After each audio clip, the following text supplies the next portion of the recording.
రాకడ సమయంలో సంఘములో ఉండేటువంటి వ్యక్తులు ఎందుకు మనం వీటిని ధ్యానిస్తున్నామంటే ఈ రోజున మనం ప్రభువుని అడగాలి. ప్రభు, ఈ క్యారెక్టర్స్ లో అన్నీ ఉండకపోవచ్చు, వాటి ద్వారా నువ్వు పరలోక రాజ్యాన్ని పోగొట్టుకుంటావు.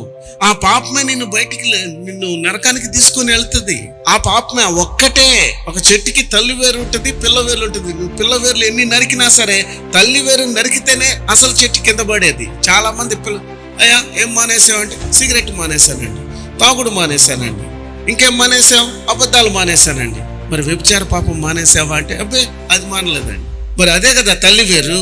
మిగిలిన చిన్న చిన్న పాపాలను అసలైన పాపం ఒప్పుకున్నావా? సమరయ స్త్రీ దగ్గరకు వచ్చేటప్పటికి అసలైన పాపం ఒప్పుకుంది. అసలేంటంటే నాకు 5 భర్తలు. ద ఫస్ట్ ఫార్మోస్ట్ థింగ్ ఏంటంటే మనం ఆరాధించేటువంటి దేవుడు పరిశుద్ధుడు.